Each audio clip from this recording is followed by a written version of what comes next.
Hello everyone, welcome back to my channel. So as we are preparing for UGC NET JRF Management, today we are going to start the Unit 5th. हम already management code 17 के 4 unit जो हैं वो cover कर चुके हैं. आज हम यूनिट 5th स्टार्ट करने वाले हैं, जिसके अंदर पहला टॉपिक जो हम डिस्कस करेंगे that is capital budgeting, nature of investment, evaluation and methods. काफ़ी इंपॉर्टेंट टॉपिक है और इससे क्वेश्चन ऑलमोस्ट हर बार आते हैं. सो बहुत अच्छे से आप इसे मेंशन कीजिएगा, बहुत अच्छे से इसे आप एक तरीके से हाईलाइट कर लीजिए अपने सिलेबस में कि ये बहुत इंपॉर्टेंट टॉपिक है. एंड आज हम उसी के बारे में डिस्कस करेंगे. अगर आपने चैनल को सब्सक्राइब नहीं किया है then please do subscribe my channel, और आपके जो भी फ्रेंड्स हैं, रिलेटिव्स हैं जो यूजीसी नेट के लिए प्रिपेयर कर रहे हैं, वो प्लीज़ उनके साथ आप शेयर करें. So let's start. सबसे पहले कैपिटल बजटिंग होती क्या है? तो कैपिटल बजटिंग के लिए को समझने से पहले वो किस चीज़ का पार्ट है? हमारी फाइनेंशियल मैनेजमेंट का पार्ट है. फाइनेंशियल मैनेजमेंट क्या होता है कि जब एक ऑर्गेनाइजेशन ये डिसाइड करती है कि उसको कितने पैसे की रिक्वायरमेंट है, वो पैसा वो कहाँ से लेके आएगी, उसे कहाँ स्पेंड करेगी, किस तरीके से यूज़ करेगी, दैट इज़ फाइनेंशियल मैनेजमेंट. यानी कि फाइनेंस से रिलेटेड प्लानिंग, ऑर्गेनाइजिंग, कंट्रोलिंग करना. अब ऑर्गेनाइजेशन क्या करती है? इन्वेस्टमेंट भी तो करती है कि कितने पैसे वो लगा रही है, कहाँ पे वो पैसे इन्वेस्ट करेगी. तो इन्वेस्टमेंट किस तरीके की हो सकती है? शॉर्ट टर्म इन्वेस्टमेंट भी हो सकती है और लॉन्ग टर्म इन्वेस्टमेंट भी हो सकती है. यानी कि वो जो इन्वेस्टमेंट कर रही है वो विद इन 1 ईयर के लिए भी हो सकती है, और ऐसा भी हो सकता है कि लॉन्ग टर्म इन्वेस्टमेंट कर रही है, 10 साल के लिए इन्वेस्ट कर रही है, 15 साल के लिए इन्वेस्ट करती है. तो जो शॉर्ट टर्म इन्वेस्टमेंट होती है उसे हम क्या बोलते हैं? Working capital management decision. यानी कि हम शॉर्ट टर्म के लिए इन्वेस्ट कर रहे हैं तो उस डिसीजन को हम क्या बोलते हैं? Working capital management decision. बहुत इंपॉर्टेंट है, ये दोनों का आपको पता होना चाहिए. और लॉन्ग टर्म की अगर हम इन्वेस्टमेंट करते हैं तो उस डिसीजन को हम क्या बोलते हैं? कैपिटल बजटिंग डिसीजन, जो आज हम डिस्कस करने वाले हैं. तो ये बस एक इंट्रो था कि हमारा कैपिटल बजटिंग डिसीजन एक्चुअली है क्या.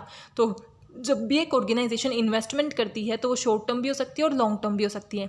सो लॉन्ग टर्म इन्वेस्टमेंट से रिगार्डिंग जो डिसीजन होते हैं वो हमारे क्या होते हैं? Capital budgeting decision.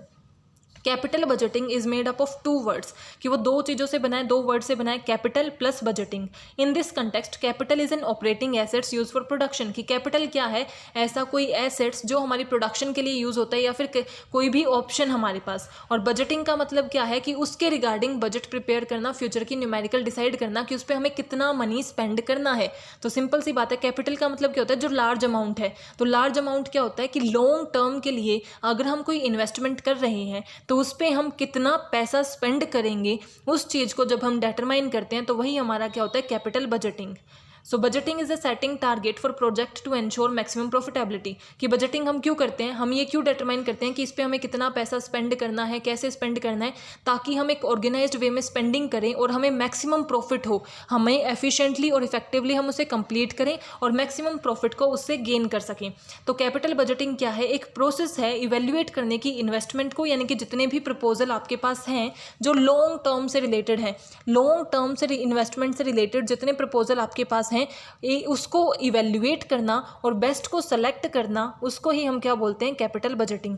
Capital budgeting is a process of evaluating investment and huge expenses in order to obtain the best return out of it.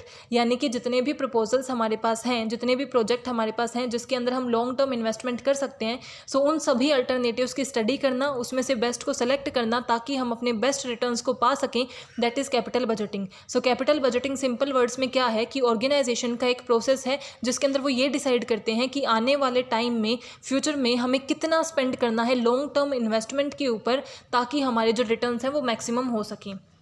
तो फीचर्स क्या है कैपिटल बजटिंग के? नेम से ही सजेस्ट हो रहे हैं कि पहला फीचर क्या हो गया कैपिटल बजटिंग का, कि funds are invested for long term in long term assets. कि जो भी फंड्स हम करेंगे वो किस में होंगे? लॉन्ग टर्म एसेट्स में करेंगे. बिकॉज अगर शॉर्ट टर्म इन्वेस्टमेंट हम कर रहे हैं तो वो वर्किंग कैपिटल हो जाता है. लॉन्ग टर्म इन्वेस्टमेंट ही हमारे कैपिटल बजटिंग के अंदर आता है. तो फंड्स क्या होते हैं? लॉन्ग टर्म के लिए इन्वेस्ट किए जाते हैं. Funds are invested in present time in anticipation of future profit. कि लॉन्ग टर्म के लिए फॉर एग्जाम्पल आप 10 साल के लिए करते हो तो 2023 में अगर आप कर रहे हो तो किस बेस पे करते हो कि 2033 तक आपको कितना प्रॉफिट होगा, इस पर्टिकुलर 10 ईयर में आपको कितना प्रॉफिट होगा.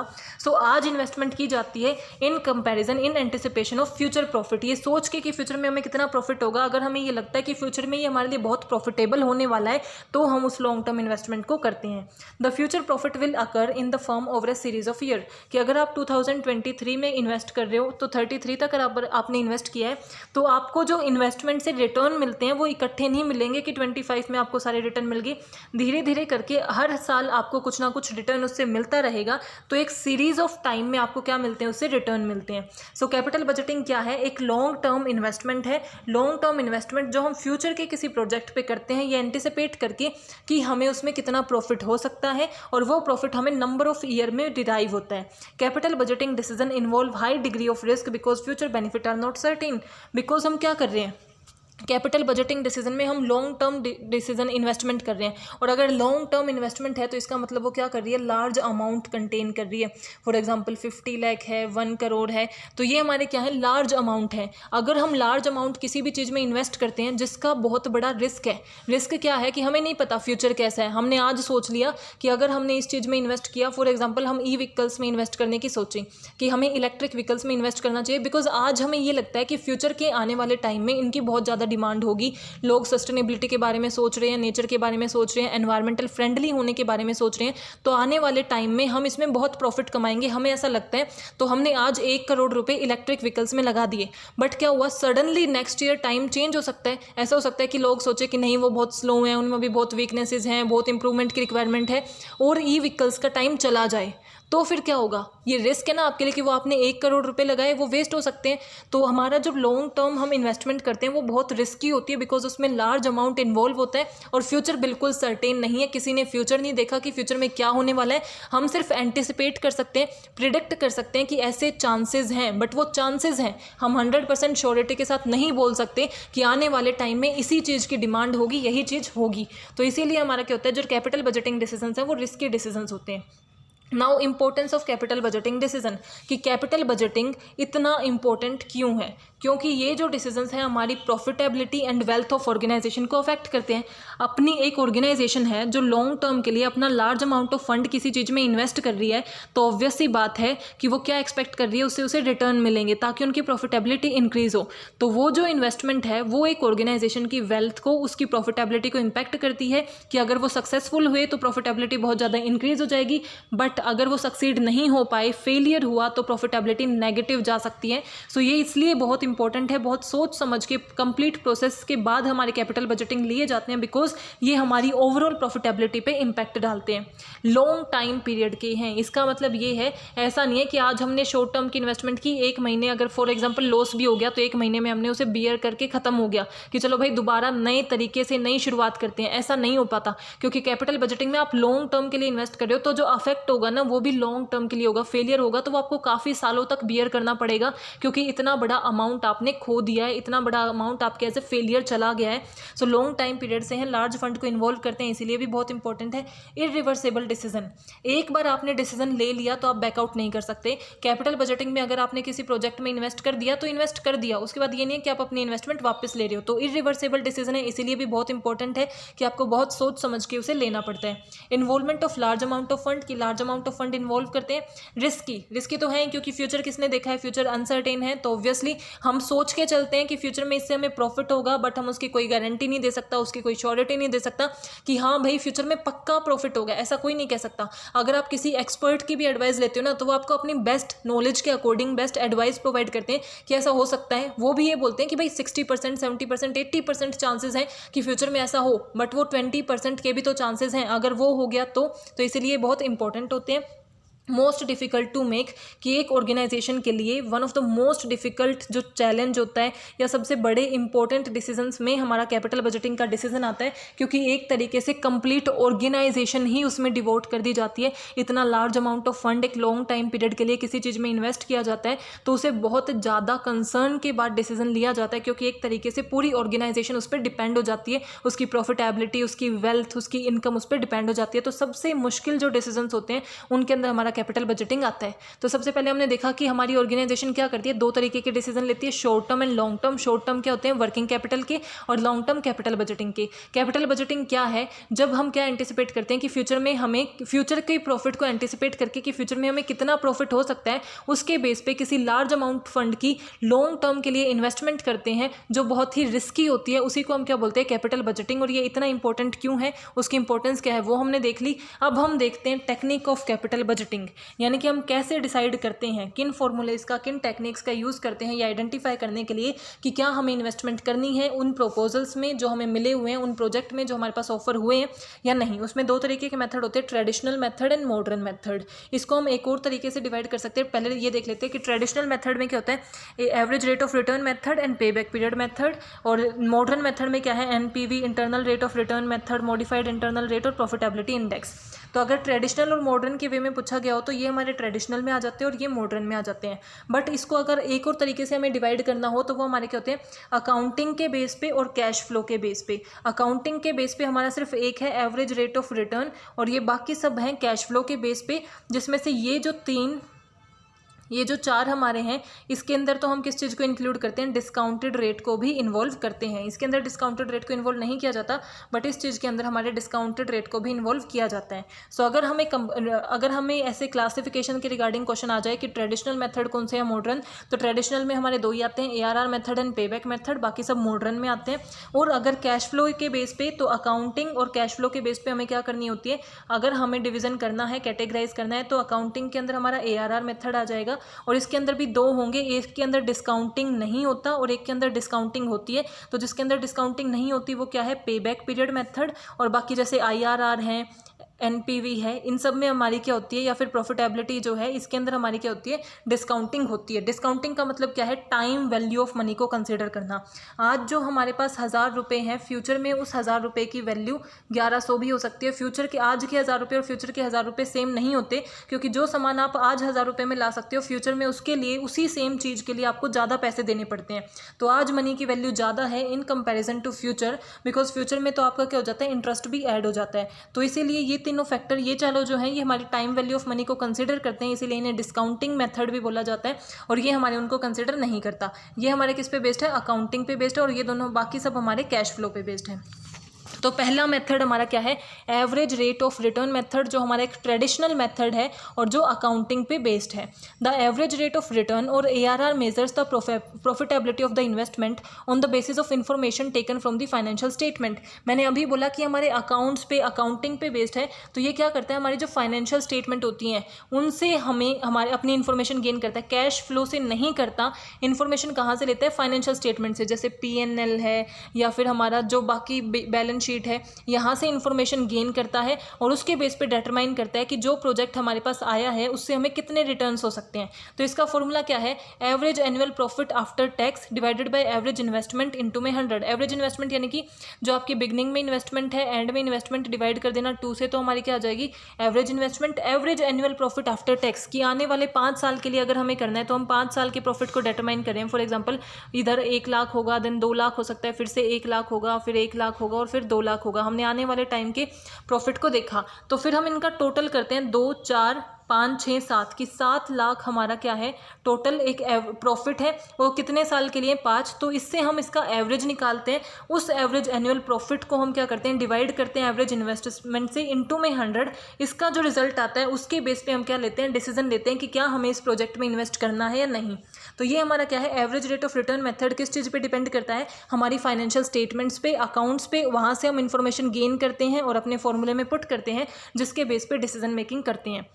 अब डिसीजन मेकिंग की कैसे जाती है कि हमारा एक स्टैंडर्ड रेट हम ARR का डिटरमाइन करते हैं कि फॉर एग्जांपल ARR हमने पहले से डिटरमाइन कर दिया कि वो कितना होना चाहिए, कम से कम फॉर एग्जांपल 50% होना चाहिए। तो अगर वो 50 से ज़्यादा आता है तो हम एक्सेप्ट करेंगे, 50 से कम आता है तो रिजेक्ट करेंगे। तो हम क्या करते हैं, इसे स्टैंडर्ड रेट से कंपेयर करते हैं। ARR को स्टैंडर्ड रेट से कंपेयर किया जाता है। अगर ये उससे ज़्यादा होता है तो एक्सेप्ट कर लिया जाता है, उससे कम होता है तो रिजेक्ट कर लिया जाता है। अगर उसके इक्वल है तो वो ऑर्गेनाइजेशन के ऊपर डिपेंड करता है कि उन्हें एक्सेप्ट करना है या रिजेक्ट करना है। तो ये हमारा क्या है, average rate of return method, कि जिसके अंदर हम फाइनेंशियल स्टेटमेंट से क्या करते हैं, इन्फॉर्मेशन को गेन करते हैं, फॉर्मूले में पुट कर देते हैं और देखते हैं कि कितना रिटर्न्स उस प्रोजेक्ट से, उस प्रपोजल से हमें मिल सकता है। अगर जितना रिटर्न हमने सोचा था स्टैंडर्ड, ये इसका डिसीजन क्राइटेरिया है कि डिसीजन क्राइटेरिया क्या है, जो हमने स्टैंडर्ड सोचा था अगर एवरेज रेट ऑफ रिटर्न उससे ज़्यादा आ रहा है तो हम ऑब्वियसली उसे एक्सेप्ट कर देंगे, अदरवाइज उसे क्या कर देंगे, रिजेक्ट कर देंगे। अब इसके एडवांटेजेस क्या है कि क्विक एंड सिंपल, यानी कि सबसे सिंपलेस्ट मेथड जो है वो यही है, ईजी टू अडॉप्ट है और ये पूरी लाइफ ऑफ बिजनेस को देखते हैं हैं कि जितने साल भी हम इन्वेस्ट करेंगे उन हर एक ईयर का प्रॉफिट कंसीडर किया जाता है और हमें क्लियर पिक्चर प्रोवाइड करता है। बट इसकी डिसएडवांटेजेस क्या हैं कि ये अकाउंटिंग प्रॉफिट पे बेस्ड है, ना कि कैश फ्लो। क्योंकि अकाउंटिंग प्रॉफिट में जितने भी हमारी अकाउंट्स हमने डिस्कस किए हैं उनकी जो लिमिटेशंस होती हैं वो सब आ जाती हैं कि उनके अंदर पर्सनल जजमेंट होती है, सिर्फ क्वांटिटेटिव एस्पेक्ट को कंसीडर करते हैं या फिर डिफरेंट पॉलिसीज़ यूज़ कर सकते हैं। तो जितने भी हमारी अकाउंटिंग की लिमिटेशंस हैं वो इसके अंदर आ जाती हैं और वो क्या करते हैं, हिस्टोरिकल कॉस्ट पे बेस्ड होते हैं, करंट मार्केट प्राइस पे बेस्ड नहीं होती। इसलिए अकाउंटिंग प्रॉफिट पे ये बेस्ड है, ये हमारे लिए क्या है, लिमिटेशन है। कैश फ्लो पे हमारे ज़्यादा इंपॉर्टेंट होते हैं। It ignore the time value of money, ये टाइम वैल्यू ऑफ मनी को कंसिडर नहीं करता।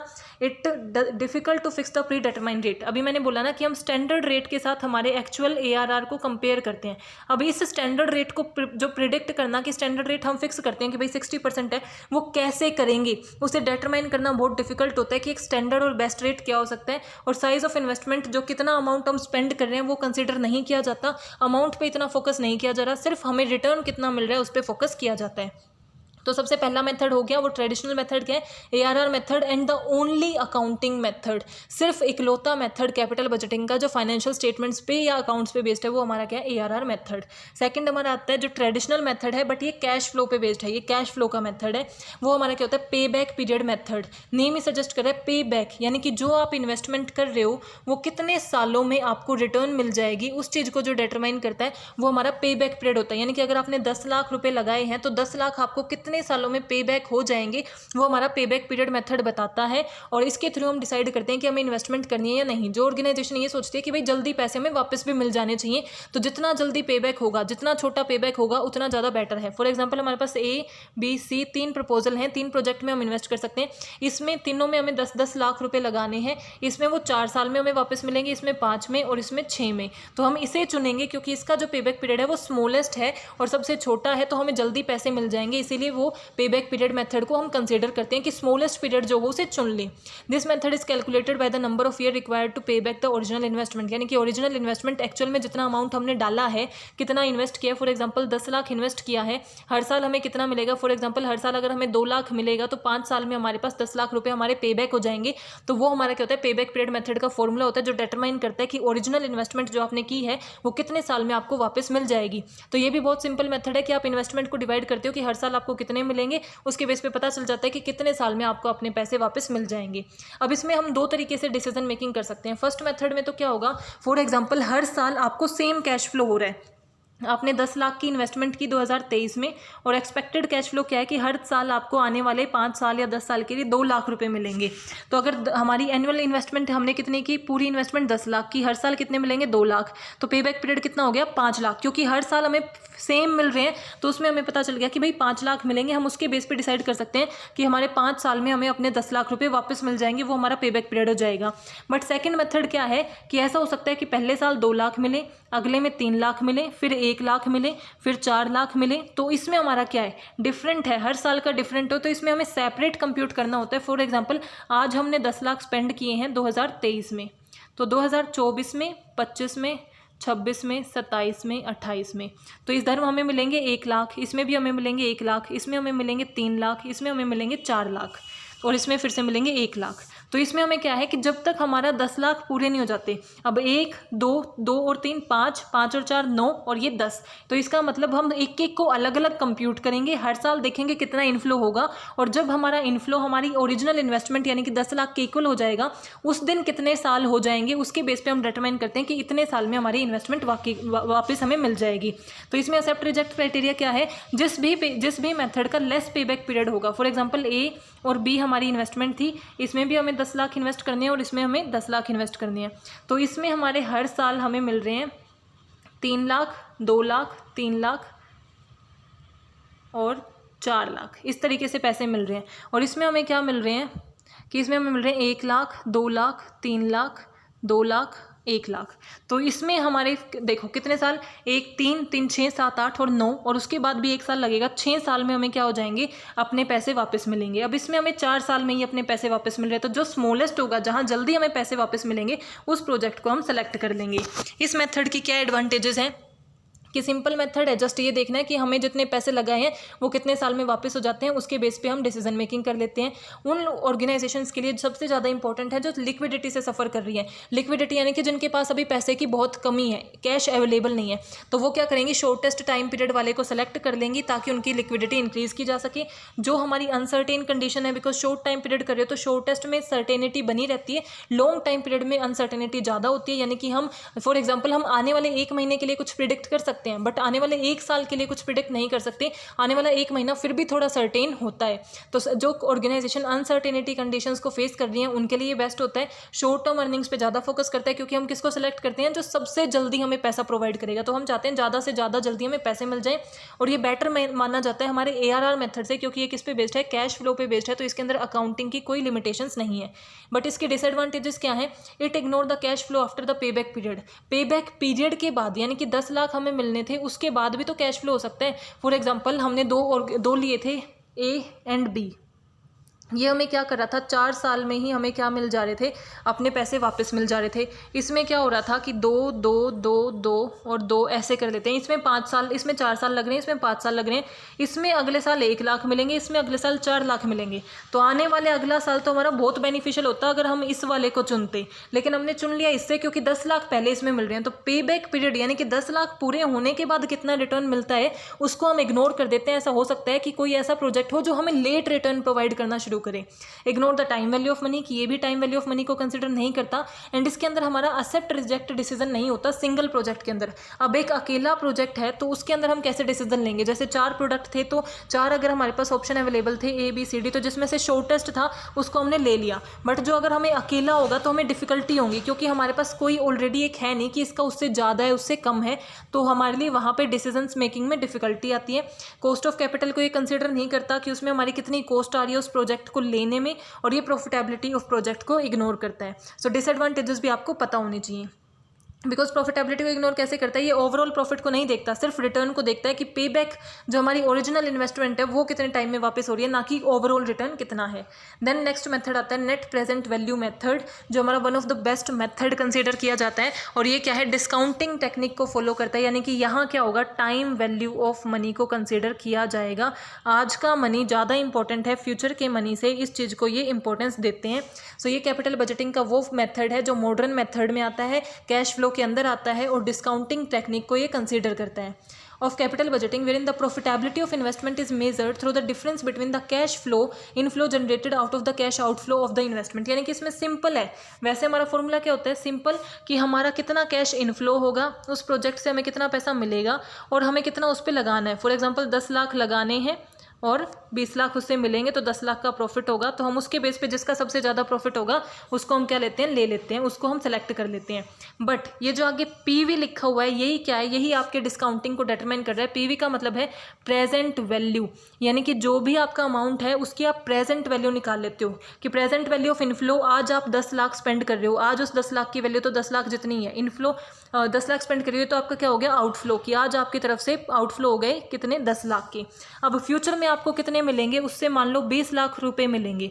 तो एज मैंने कहा था कि आज के जो 1000 रुपये हैं वो फ्यूचर के 1000 रुपये के इक्वल नहीं होंगे, आज उससे हम ज़्यादा सामान खरीद सकते हैं। तो जो फ्यूचर के 20 लाख रुपए हैं वो आज के किसी कम रुपए के इक्वल होंगे, यानी कि ऐसा हो सकता है 15 लाख के इक्वल हो, 12 लाख के इक्वल हो, क्योंकि आगे महंगाई बढ़ती रहती है तो वो अमाउंट क्या होता है, चेंज होता है। फॉर एग्जाम्पल आज आप 1000 रुपये में अगर 10 कोई भी चीज़ 10 आप बैग लेके आ सकते हो, बट फ्यूचर में उन्हीं 10 बैग को लेके आने के लिए आपको कितने रुपए स्पेंड करने पड़ सकते हैं, 2000 रुपये।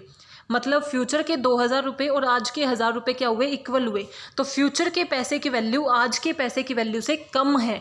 आज हमारे पास उस वैल्यू की ज़्यादा, मतलब 1000 रुपये की ज़्यादा वैल्यू है इन कंपैरिजन टू फ्यूचर में 1000 रुपये की, क्योंकि फ्यूचर में उन 1000 से हम 5 ही बैग लेके आ पाएंगे। तो इसीलिए फ्यूचर का जो 20 लाख हमें रिटर्न मिलेगा उसकी हम प्रेजेंट वैल्यू निकालते हैं कि प्रेजेंट में उसकी कितनी वैल्यू है, आज वो हमारे लिए कितना बेनिफिशियल है, और उसके बेस पे हम क्या करते हैं, अपनी डिसीजन मेकिंग करते हैं। तो present value of cash inflow and present value of cash outflow inflow, इनको माइनस करते हैं। अगर ये पॉजिटिव में आता है तो वो एक्सेप्ट कर लिया जाता है, अगर नेगेटिव में आता है तो रिजेक्ट कर लिया जाता है। अगर एक सिंगल प्रोजेक्ट है, फॉर एग्जांपल ए आपके पास प्रपोजल था, आप इनफ्लो और आउटफ्लो को माइनस करके देखते हो, अगर इनफ्लो ज़्यादा है तो आप एक्सेप्ट कर लेते हो, आउटफ्लो ज़्यादा है तो आप रिजेक्ट कर लेते हो। बट प्रपोजल क्या है, ए बी सी 3 है, तो जिसमें सबसे ज़्यादा इनफ्लो होगा उसको आप क्या कर लोगे, एक्सेप्ट कर लोगे। जिसमें सबसे ज़्यादा नेट प्रेजेंट वैल्यू निकलती है उसे आप क्या कर लेते हो, एक्सेप्ट कर लेते हो। तो जिसकी भी नेट प्रेजेंट वैल्यू सबसे ज़्यादा होती है, पॉजिटिव होती है, उसको एक्सेप्ट कर लिया जाता है। इसकी मेरिट क्या है कि कैश फ्लो पे बेस्ड है, टाइम वैल्यू ऑफ मनी को कंसीडर करता है, वेल्थ पे ज़्यादा फोकस करता है और फुल लाइफ ऑफ प्रोजेक्ट को कंसीडर करता है, यानी कि पूरी लाइफ में कितना इनफ्लो एंड आउटफ्लो होगा। डीमेरिट क्या है कि भाई परफॉर्म करने में डिफिकल्ट है, बिकॉज हमें प्रेजेंट वैल्यू निकालनी होती है, तो हमें क्या करना होता है, टाइम वैल्यू ऑफ मनी के कॉन्सेप्ट को डालना होता है, डिस्काउंटिंग रेट को फॉलो करना होता है। तो इसे कंप्यूट करने में डिफिकल्टीज आती हैं। और difficulty in fixing required rate of return, because एक जो है, हाँ, अगर हमें required rate of return fix करना पड़े कि एक अगर प्रोजेक्ट है तो उसमें हमने देखा पॉजिटिव एंड नेगेटिव है, अगर हम ऐसा देखें कि भाई एक पर्टिकुलर रेट से ज़्यादा होना चाहिए, इससे कम होना चाहिए, तो इस रेट को फिक्स करने में बहुत डिफिकल्टी आती है कि एक बेस्ट रेट क्या हो सकता है। अगर कोई दो प्रोजेक्ट हैं जिनकी इन्वेस्टमेंट जो है सेम नहीं है, तो इस केस में हम उसे कंपेयर नहीं कर पाएंगे। अगर अनइक्वल इन्वेस्टमेंट है तो वहाँ ये सेटिस्फैक्ट्री रिजल्ट नहीं देता। ए में अगर हमें 10 लाख इन्वेस्ट करने हैं और बी में अगर हमें 15 लाख इन्वेस्ट करने हैं, तो फिर हम उन्हें कंपेयर नहीं कर पाएंगे, उनकी ये अनइक्वल इन्वेस्टमेंट पे ये यूजफुल नहीं है। और अगर उनकी डिफरेंट लाइफ है कि ये 10 साल के लिए, ये 12 साल के लिए, तो भी हम कंपेयर नहीं कर पाते। ये क्या है, लिमिटेशंस हैं एनपीवी मेथड की।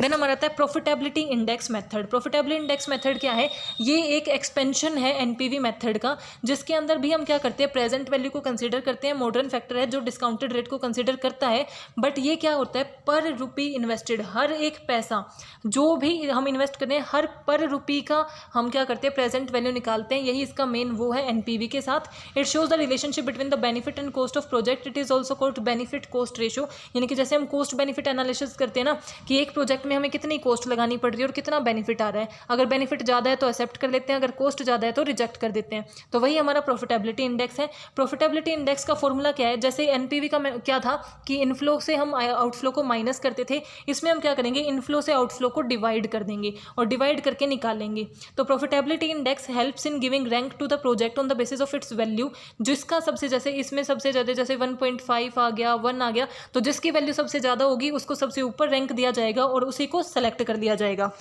तो जितने भी प्रपोजल हमारे पास होंगे, for example A B C, जितने भी प्रपोजल हमारे पास हैं, उनमें से हम क्या करते हैं, उनकी present value of cash inflow, कि कैश इनफ्लो कितना हो रहा है, उसकी प्रेजेंट वैल्यू, और कितना कैश आउटफ्लो आपने किया है, अगर जितना भी पैसा आपने उस पर लगाया है, उनका हम क्या निकालते हैं, एक तरीके से रेशो निकालते हैं, उनको डिवाइड करके निकाल लेते हैं, जिसकी वैल्यू सबसे बड़ी होती है।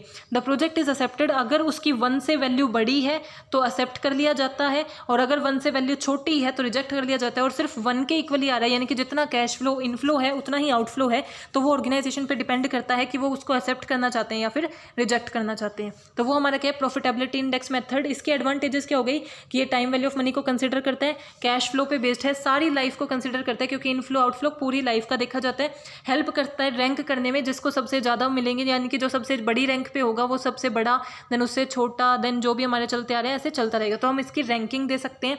इससे हम क्या कर सकते हैं, ये पता लगा सकते हैं कि कितना रिस्क इन्वॉल्व है, और ये हमें बताता है कि इन्वेस्टमेंट में कितना इंक्रीज एंड डिक्रीज हुआ है। बट इसकी डीमेरिट क्या है कि ये हमारा क्या है, कॉम्प्लिकेटेड है, परफॉर्म करने में difficult to understand and implement है, यानी कि इसे परफॉर्म करना डिफिकल्ट है, क्योंकि प्रेजेंट वैल्यू हमें निकालनी पड़ती है।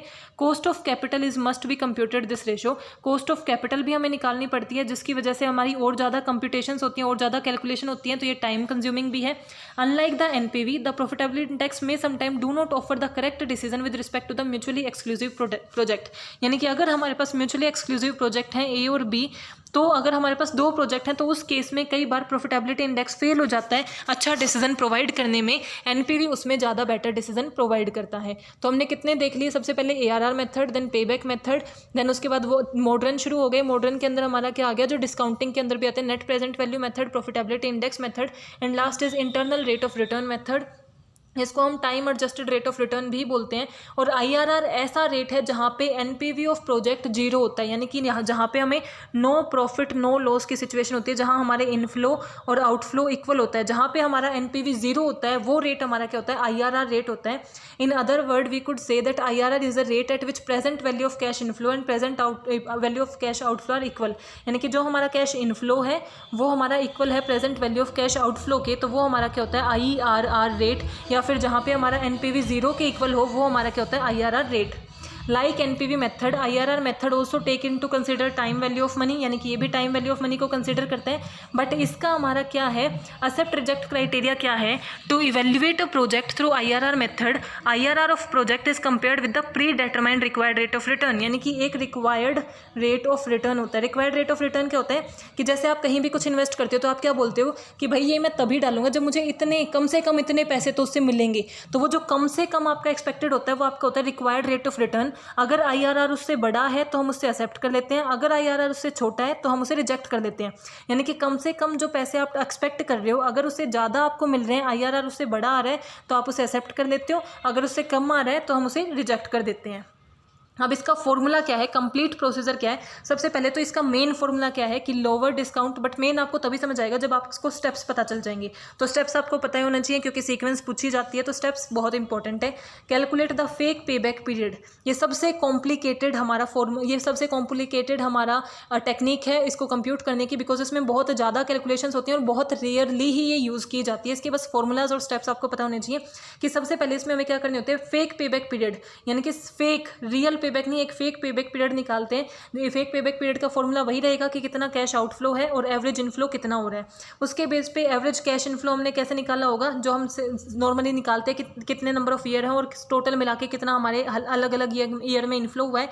जैसे 5 लाख, 10 लाख, 5 लाख, 10 लाख, फिर उसको 4 से डिवाइड कर देते हैं और उसके बेस पे हमारा एवरेज कैश इनफ्लो निकाल लेते हैं। उससे फेक पेबैक पीरियड निकाल लिया। तो पहला स्टेप है फेक पेबैक पीरियड निकालना, ठीक है। उसके बाद locate the closest figure of fake payment period to the annuity table. उसके बाद हमें कहाँ जाना होता है, एन्यूटी टेबल में जाना होता है और फेक पेबैक पीरियड जो आया है ना उससे जो क्लोजेस्ट, सबसे क्लोजेस्ट जो रो होगी उसके अंदर जो भी क्लोजेस्ट फिगर होगा उसको देखो और उस डिस्काउंट रेट को क्या कर लो, सेलेक्ट कर लो। तो ये आपका क्या है, पहला डिस्काउंट रेट सेलेक्ट करना। जो भी डिस्काउंट रेट आपने सेलेक्ट किया है उसी के बेस पे present value of cash inflow and outflow आप निकाल लो और आपका पहला एनपीवी आ जाएगा।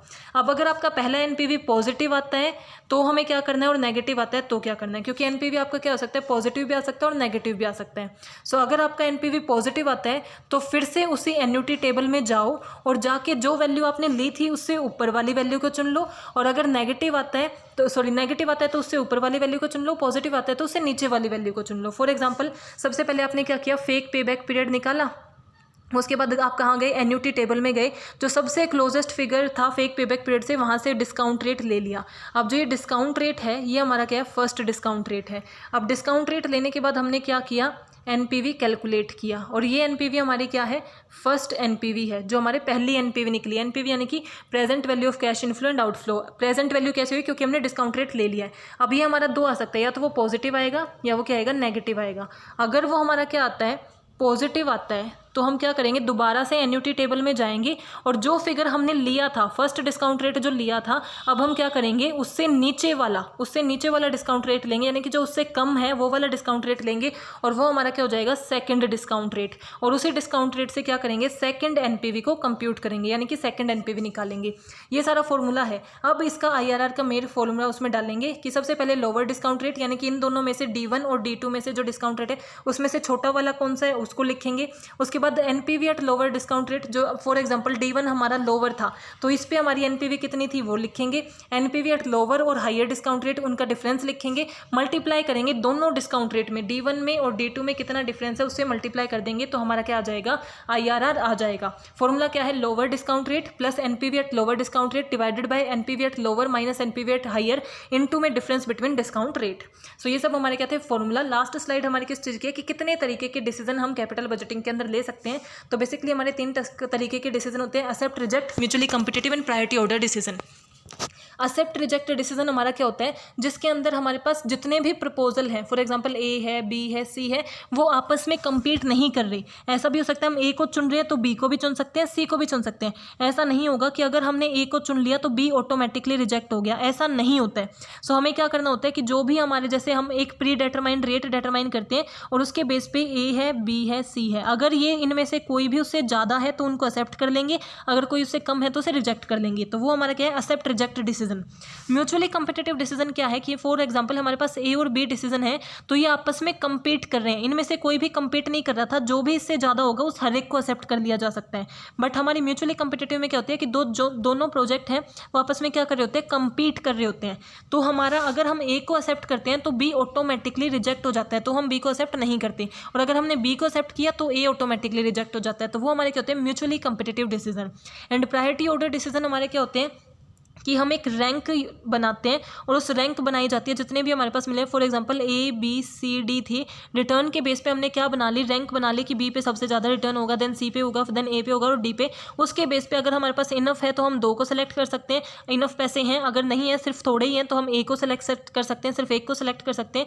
यानी कि एक ऑर्डर बना लेते हैं प्रायोरिटी का कि सबसे पहले हमें किसे प्रायोरिटी देनी है जो हमें सबसे ज़्यादा रिटर्न देगा, और उसके बेस पे डिसीजन मेकिंग करना। So I hope you are clear with this concept. If you have any doubt please mention in comment section. अगर अपने चैनल को अभी तक सब्सक्राइब नहीं किया है तो डू सब्सक्राइब माय चैनल। जो भी आपके फ्रेंड्स हैं, रिलेटिव्स हैं, सबके साथ शेयर करें।